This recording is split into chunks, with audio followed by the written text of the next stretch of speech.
अस्सलाम वालेकुम स्टूडेंट। आज हम पढ़ते हैं हेमरेज के बारे में। बेसिकली हेमरेज होती क्या है। सबसे पहले हम देखते हैं हेमरेज होती क्या है। हेमरेज होती है ये ना ब्लीडिंग होती है फ्रॉम डैमेज ब्लड वेसल्स। जो डैमेज ब्लड वेसल्स होती है उनसे जो ब्लीडिंग होती है उसको हम हेमरेज कहते हैं। मैनी थिंग्स ऐसी होती है जो हेमरेज की वजह बनती है inside and outside of the body.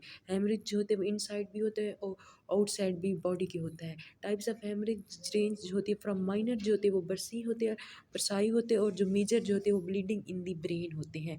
If you can not stop external bleeding और suspect internal bleeding, seek immediate medical attention होती है। यानी कि हेमरेज क्या होता है। हेमरेज जो होती है ब्लीडिंग होती है डैमेज ब्लड वेसल्स से। और उसके बाद जो होती है बहुत सी चीज़ें ऐसी होती है जो इंटरनल इनसाइड और आउटसाइड ऑफ द बॉडी के ब्लीडिंग की वजह बनते हैं, हेमरेज की वजह बनती है।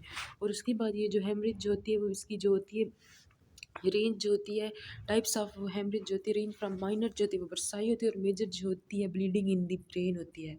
अगर आप एक्सटर्नल ब्लीडिंग या को स्टॉप नहीं कर रही है, suspect internal bleeding, seek immediate medical attention हो। उसके बाद हम देखते हैं ये जो होती है डिपेंडिंग करती है लोकेशन और काज। हेमरेज जो होती है माइट बी कॉल्ड बरसाई और हीमोटोमा। हीमोथ्रैक्स होते हैं इसमें। इंटरनल क्रेनियल हीमरेज होती है। जो हीमोथ्रैक्स होते हैं इसमें ब्लड कलेक्टिंग होता है बिटवीन दी चेस्ट वाल एंड लंग्स के दरमियान। यानी कि लंग्स और चेस्ट वाल के दरमियान जो ब्लड कलेक्टिंग होता है उसे हीमोथ्रैक्स कहते हैं। इंटरक्रेनियल हेमरेज जो होता है उसमें bleeding in the brain, name से ही ज़ाहिर है intracranial. Bleeding in the brain, nose bleed, tiny spots on the skin डेट में भी पर्पल रेड और ब्राउन होते हैं। इसमें ये कहते हैं जो हीमोथ्रैक्स होता है जिसमें लंग्स और चेस्ट वाल्स के दरमियान ब्लड कलेक्टिंग होती है। उसके बाद इंटरक्रेनियल हीमरेज, इसके नेम से ही ज़ाहिर है, यानी कि ब्लीडिंग इन द ब्रेन में होते हैं। नोज ब्लीड होते हैं, tiny spots on the skin होती है, डेट में भी पर्पल रेड और ब्राउन जो हो सकती है, पर्पल भी हो सकती है, रेड भी हो सकती है, ब्राउन भी हो सकती है। उसके बाद हम देखते हैं science of haemorrhage. Science of haemorrhage जो होती है इंटरसेरेब्रल हेमरेज, मतलब कि हेमरेज कहाँ कहाँ से हो सकती है। इंटरसेरेब्रल हेमरेज होगी, इंटरक्रेनियल हेमरेज ये सारे ब्रेन के पार्ट होते हैं। सब ऑर्गेनाइड हेमरेज होगी, सेरेब्रल हेमिस्फीयर। पल्मोनरी हेमरेज भी हो सकती है, विजाइनल एंड ओवरियन ब्लीडिंग भी हो सकती है। पोस्टमार्टम हेमरेज, यानी कि हम ये देख रहे हैं कि हेमरेज कहाँ कहाँ से हो सकती है। इंटरसेरेब्रल haemorrhage, intracranial haemorrhage, subarachnoid haemorrhage, cerebral haemorrhage, pulmonary haemorrhage, vaginal and ovarian bleeding, postmortem haemorrhage. उसके बाद जो होते हैं हीमाटोमेसिस हेमरेज, यानी कि ब्लड फ्रॉम वोमिटिंग, वोमिटिंग से भी ब्लड आ सकता है। Upper gastrointestinal bleedings, haemoptysis, coughing up breathing, यानी कि जब वो कफ कर रहे होते तब भी ब्लड आ सकता है। हीमोटोरल ब्लड इन यूराइन, यूराइन से भी ब्लड हो सकता है। हम एक बार फिर से देख लेते हैं जो साइंस ऑफ हिमरेज जो होते हैं कि कहाँ कहाँ से। Inter cerebral haemorrhage, intracranial haemorrhage यानी कि ब्रेन के पार्ट है ये। Subarachnoid haemorrhage, cerebral haemorrhage, pulmonary haemorrhage, vaginal and ovarian bleeding, postpartum haemorrhage. उसके बाद जो होती है वोमिटिंग से भी आ सकता है, गैस्ट्रोइंटेस्टाइनल ब्लीडिंग से भी हो सकती है, जब हम कफिंग होती है तब भी हो सकता है, और ब्लड इन यूराइन भी हो सकता है। उसके बाद हम काजेज देखते हैं कि ऐसी कौन सी काजेज है जो हेमरेज की वजह बनती है। इसमें जो होती है अल्कोहल, ड्रग और टोबैको। अल्कोहल या ड्रग होगी या टोबैको, इसका ना जब हम हैवी मिकदार में या लॉन्ग टर्म यूज़ करते हैं तब जो होती है हेमरेज हो सकती है, और ब्लड क्लॉटिंग डिसऑर्डर या कैंसर की वजह से भी हो सकती है। उसके बाद साइन एंड सिम्टम्स देखते हैं। इसके साइन एंड सिम्टम्स में जो होता है पेन, जो होता है इंजर्ड साइड पे पेन हो, जहाँ इंजर्ड इंजरी होती है वहाँ उस साइड पे पेन हो जाता है, स्वॉलन हो जाती है, टाइट अब्डोमेन हो जाता है, नोजिया एंड वॉमिटिंग होती है, पेल होती है, स्वेटी स्किन हो जाती है, ब्रीथलेसनेस हो जाती है, सांस मतलब कम हो जाती है, एक्सट्रीम थर्स्ट हो जाती है, उसकी प्यास बढ़ जाती है, अनकॉन्शियसनेस हो जाता है। यानी कि हमें कैसा पता चलेगा कि इस पेशेंट को हेमरेज है। उसमें ये साइन और सिम्टम्स देखने को मिलेंगी, यानी कि जो उसकी इंजर्ड साइट है उसमें पेन होता है, स्वेलिंग और टाइट अब्डोमेन होती है, नोजिया एंड वॉमिटिंग होती है, स्वेटी स्किन हो जाती है, ब्रीथलेसनेस हो जाती है, एक्सट्रीम थर्स्ट हो जाती है, अनकॉन्शियसनेस हो जाती है। उसके बाद हम देखते हैं इंटरनल ब्लीडिंग। इंटरनल ब्लीडिंग जो होती है, जब ब्लीड जो होती है ब्लड वेसल्स से होती है, और ये ब्लड जो होता है इनसाइड द बॉडी होता है, ये आउटसाइड की ओपन माउंट के ज़रिए बाहर नहीं आता।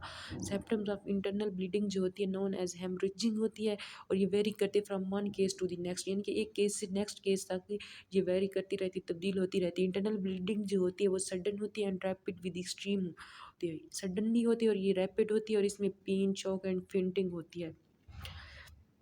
Sign and symptoms of internal bleeding जो होती है इसमें ब्रेस्टाइट स्वॉलन और रिजिड एब्डोमेन हो जाता है, चेस्ट में पेन हो जाता है, ब्रेसेस ऑन चेस्ट हो जाती है, रिब्स फ्रैक्चर्स हो जाती है, ब्लड इन वोमिटिंग, वोमिटिंग जब उसको वोमिटिंग होती है उससे ब्लड हो रहा होता है, bleeding from the rectum and वेजाना, rectum और वेजाना से ब्लीडिंग हो रही थी, डिफिकल्टी ब्रीथिंग हो जाती है, उसको सांस लेने में मुश्किल होती है, स्किन कलर उसका चेंज हो जाती है, यानी कि स्किन जो होती है ब्लैक भी हो जाती है, पर्पल एंड ब्लू भी हो जाती है। साइन इंटरनल ब्लीडिंग की साइन और सिम्टम्स क्या होती है, उसके चेस्ट में पेन हो जाता है, उसका रिजिड अब्डोमेन जो होता है उसका रिजिड हो जाता है, स्वाइलन हो जाती है, उसकी रिब्स में फ्रैक्चर्स हो जाते हैं, ब्रेसेस ऑन चेस्ट हो जाते हैं, वोमिटिंग से ब्लड आ जाता है, उसकी रेक्टम और वेजाइना से पेशेंट की ब्लड ब्लीडिंग होती है, डिफिकल्टी ब्रीथिंग होती है, उसको सांस लेने में मुश्किल होती है, उसकी स्किन का कलर चेंज हो जाता है, स्किन उसकी ब्लैक हो जाती है या पर्पल या ब्लू हो जाती है। उसके बाद जो होती है एक्सटर्नल ब्लीडिंग, एक्सटर्नल ब्लीडिंग जो होती है एनी टाइप ऑफ ब्लीडिंग होती है जो living the body through an open mount, यानी कि ओपन माउंट के जरिए ये जो बहर आती है। Our circulatory system is made up of our heart pumping blood होता है, हमारा जो सर्कुलेटरी सिस्टम होता है वो बना हुआ होता है our heart pumping blood through our arteries to system of tiny capillary, जो ऑल ऑफ आवर टिश्यू जो हमारे टिश्यूज होते हैं उसको ऑक्सीजन डिलीवर कर रहे होते हैं। तो most come serious of internal bleeding due to trauma होती है, जो इंटरनल ब्लीडिंग होती है वो ट्रॉमा की वजह से होती है, इनकी हेड ट्रॉमा हो जाते हैं विथ इंटरनल ब्लीडिंग होगी, या इंटरक्रेनियल हेमरेज होगी, bleeding around the lungs, haemothorax हो गया, bleeding around the heart, haemopericardium and cardiac tamponade हो गया। उसके बाद जो थे sign and symptoms of external bleeding, पहले जो हमने साइन एंड सिम्टम पढ़े थे इंटरनल ब्लीडिंग के, अब हम पढ़ते हैं एक्सटर्नल ब्लीडिंग के। एक्सटर्नल ब्लीडिंग के साइन और सिम्टम्स में जो होते हैं ब्लड जो होता है ओपन माउंट के से जरिए आते हैं और बर्सिड होती है, शॉक हो गया, कन्फ्यूजन और डिक्रीज अल्टरनेस होती है, उसको कन्फ्यूजन होती है, उसकी अल्टरनेस जो होती है उसमें कमी आ जाती है, उसका ब्लड प्रेशर जो होता है बीपी जो होता है लो हो जाता है, शार्टनेस ऑफ ब्रीथ हो जाती है, उसको सांस लेने मतलब उसकी सांस कम हो जाती है, सांस लेने में मुश्किल होती है, वीकनेस हो जाती है, उसको कमज़ोरी हो जाती है, वो उसको में पेशेंट में कन्फ्यूजन हो जाती है, उसका बीपी लेवल जो होता है वो कम हो जाता है, उसका जो ब्लड होता है वो ओपन माउंट के ज़रिए आ रहा होता है। उसके बाद हम देखते हैं काजेज़, काजेज़ पहले हमने देख ली है।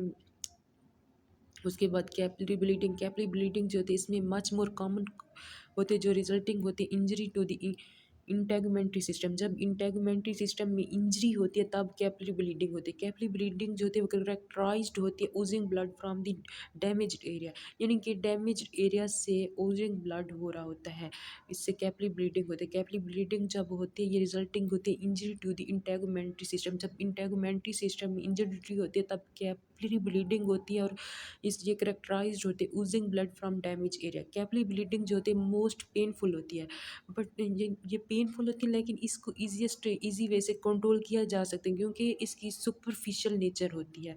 नेक्स्ट हम देखते हैं वेनस ब्लीडिंग।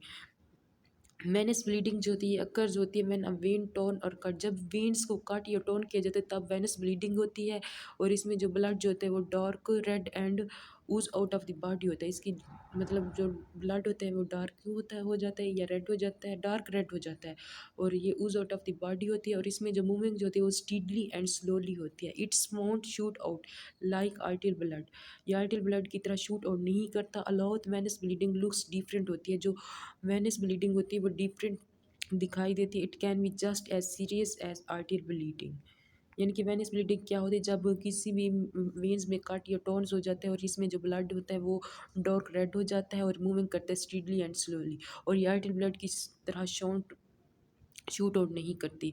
और उसके बाद जो होती है वेनस ब्लीडिंग जो होती है वो डिफरेंट दिखाई देता है, और it can be just as serious as arterial bleeding. अब नेक्स्ट हम देखते हैं आर्टियल ब्लीडिंग।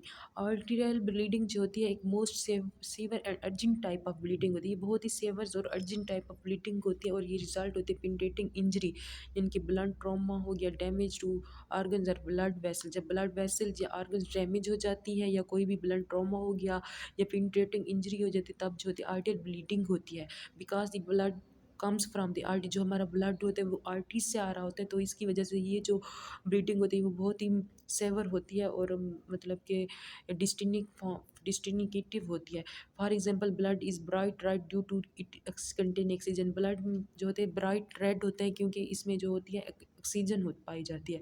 आर्टियल ब्लड जो होती है most sewers and urgent type of bleeding होती है क्योंकि ये रिजल्ट होता है पेनिट्रेटिंग इंजरी की वजह से, ब्लड ट्रॉमा की वजह से और damage to organ blood vessels की वजह से।